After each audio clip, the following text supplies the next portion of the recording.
is Nikki, and this is my first time on YouTube. This is my baptism of fire, so to say, so it would be great if you could give me the warmest welcome possible. If not, that's okay. It's entirely up to you. Desisyon yan sa buhay. Decide wisely. So, subscribe to this channel. Since naka-enhanced community quarantine, yung karamihan sa atin, yung iba namang lugar ay nasa extreme enhanced community quarantine na. Susunod, meron na tayong fortified extreme enhanced community quarantine at kung ano-ano pa dahil sa katigasan ng ulo ng mga tao sa hindi pagsunod.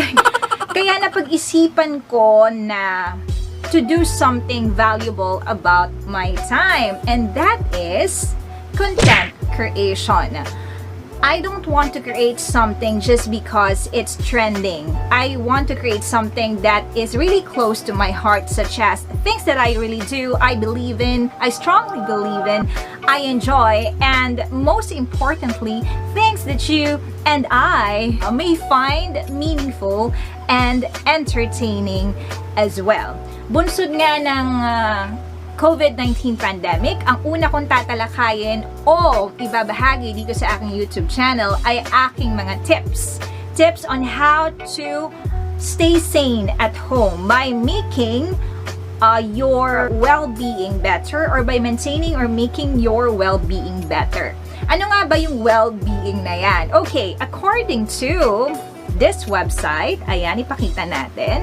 Don't worry, yung mga sasabihin ko nga palang resources dito, yung mga online resources, are all verified sources of information. Well-being is the aggregate of positive emotions, the absence of negative emotions, fulfillment, satisfaction with life, and positive functioning. You might ask me, Nikki, ano ba naman yan? Do you think it's possible for us to be positive and not be negative about the situation and the other factors that you mentioned? Do you think those factors are attainable? We are paralyzed now, Nikki, because of this virus. Yung mga ginagawa natin dati, hindi na natin nagagawa. We are all halted by this pandemic. So what's the sense of you discussing this topic to us? That is exactly the kind of thinking that I want you to defy. That thinking that you're at home, you can't do anything that much anymore. Ang dami mo ng oras ngayon, diba? Ang dami kong nakikita sa aking newsfeed. Sinasabi nila na wala na kami magawa masyado, nabobore na kami dito sa bahay. So why don't we do something about our well-being? That is my point. We're going to the tips. Bakit siya nagsasabi ng mga bagay na alam na namin?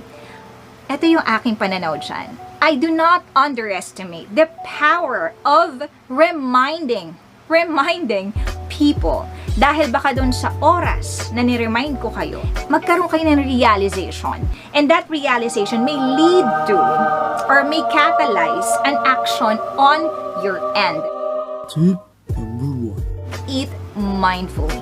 Nikki, what does mindful eating mean? According to this website, this is kippritchard.com if I remember it right. Kung hindi naman, lalabas naman yan dyan. Mindful eating is focusing on the act of eating itself. It means you enjoy it too. It also means ma-appreciate mo kung ano man yung kinakain mo. Mas makabubuti, of course, kung ang kinakain mo ay healthy. But nonetheless, focus on eating. Kung po pwede yung cellphone, itabi. Kung po pwede, makipagdaldalan sa kapamilya o sa kasama sa bahay after eating. Marami ka namang oras ngayon, di ba? Bakit hindi ka mag-indulge doon sa pagkain? So, ano nga bang benefits ng mindful eating? Number 1, it reduces stress. And it is so important to reduce our stress now. Why is that? Kapag na-stress pa tayo further, ay tatamaan ang ating primary battle gear against the virus, which is our immune system. And we don't want that to happen. Number 2 benefit of eating mindfully, it results to less binge eating. And that means reduced calories. That also means you losing weight. Dahil you already have the control over the food. It is not the other way around. So now go to tip number 2. And this is to exercise. Palagi nyo itong napapanood sa TV ngayon, napapakinggan sa radyo, nababasa sa social media at kung ano-ano pang digital platform na ang mga doktor at ibang healthcare professionals ay nag-a-advise, in-exhort tayo to exercise. I know that you know that there are a number of wonders that exercise can do to our body.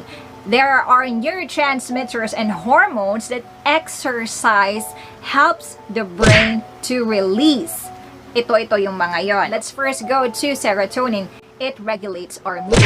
Pangalawa, dopamine. It makes us feel good. Ito din yung neurotransmitter responsible for the feeling of addiction. Why don't we just be addicted? Not really, I don't want to be addicted to anything. That's not really a good thing. It's not psychologically okay to be addicted to anything, even to exercise. So, yeah. But it makes us feel good. Dopamine. Number 3, oxytocin. That is the hormone responsible for you empathizing with other people. At kailangan nyo na to empathize with other people's situation right now, especially in this time of crisis. Endorphins, natural painkillers. Apart from that, exercise can also help you prevent degenerative diseases like Alzheimer's disease. There's this article cited on greatseas.com, nandito yon, which says that people who are aged 25 to 45 can boost the hormone that prevents the degeneration of hippocampus. Hippocampus is the part of the brain which is responsible for learning and memory. Apart from those two that I mentioned, I know that because of the crisis, the pandemic that we are battling out with right now, and that is putting us at a greater degree of uncertainty, ikaw ay na-anxious. At through exercise, we want to protect our mental health. And through exercising, it can help you reduce anxiety. Init na suot ko, para ako magbe-birthday, saan ba talaga ako pupunta? O, gusto ko lang mag-dress up ng konti. Yan, pinagpapawisan na ako. Number 3, meditate. Exercise is not sufficient. You have to meditate as well. I know that there are some of you who are losing sleep to the threats of COVID-19, or to you overly thinking of the threats of COVID-19. At nangyari din yan sa akin. I had to listen to meditative music all throughout my sleep para lang magkaroon ako ng tinatawag na sound sleep.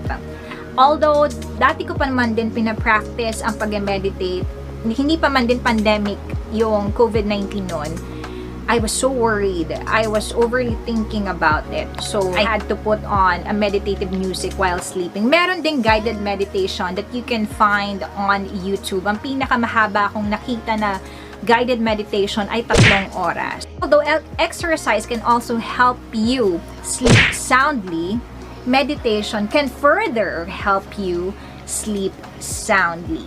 And apart from that, there is this website, if I remember it right, it's sciencealert.com. It says there that scientists found out that people who meditate are more aware of their unconscious mind. So what does it mean, Nikki?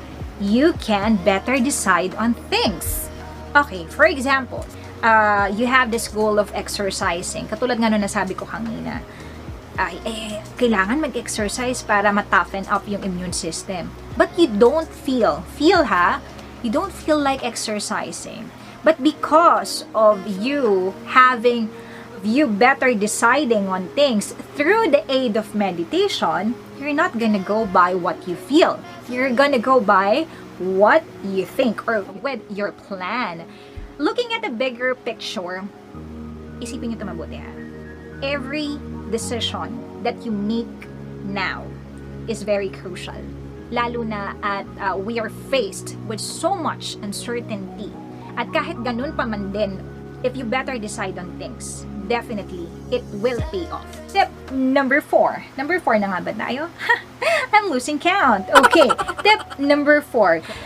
Be cautious. Mag-ingat. Be cautious of the things that you feed your mind with. Why is this important? I know that you have to be informed, stay connected, and be updated about what's happening now, not just here in the country, but around the world. But the thing is, since ang dami mo namang oras, why don't you verify the source of information or have the effort to verify the source of information that you're going to assimilate? Another aspect of you being cautious about the things that you're going to feed your mind with is choose the contents that you're gonna watch, that you're gonna listen to, that you're gonna read. Anything that you watch, that you listen to, that you read, it becomes you. You don't want to watch something, lalo na ngayon nasa panahon tayo ng crisis, that is so depressing. Because merong chance of you personifying that unpleasantness. And we don't want that now. So as much as possible, choose the contents that you're going to expose yourself to. Kapag nabasa mo na yan, nadaanan mo lang yan, meron at meron pa rin yung epekto. Again, we don't want to personify something that is unpleasant or negative right now. Let's now go to tip number 5, and that is to disengage from the world. Teka, sabi mo kanina sa amin, we have to stay connected, be informed, and updated about what's happening, lalo na ngayon na panahon ng so much uncertainty. Hindi natin alam what's ahead of us. Kailangan naming malaman palagi kung ano yung nangyayari. What I'm saying is that you have to strike a balance between you being so engaged into social media, into what's happening around the world or here in the country, and you allotting time to other activities like bonding with your family. Lalo na yung mga tao na may opportunity na gawin yan ngayon, or who are very fortunate enough na kasama nila yung kani-kanilang pamilya. Dahil dito sa pandemic na to ay we are subjected to a greater degree of uncertainty. So, hanggat maaari, kung pwede, maglaan ng oras para sa pamilya. Mag-disengage ka muna sa social media. Mag-disengage ka muna sa kung ano-anong media, form of media, at ilaan ng oras sa pamilya. Rhyming!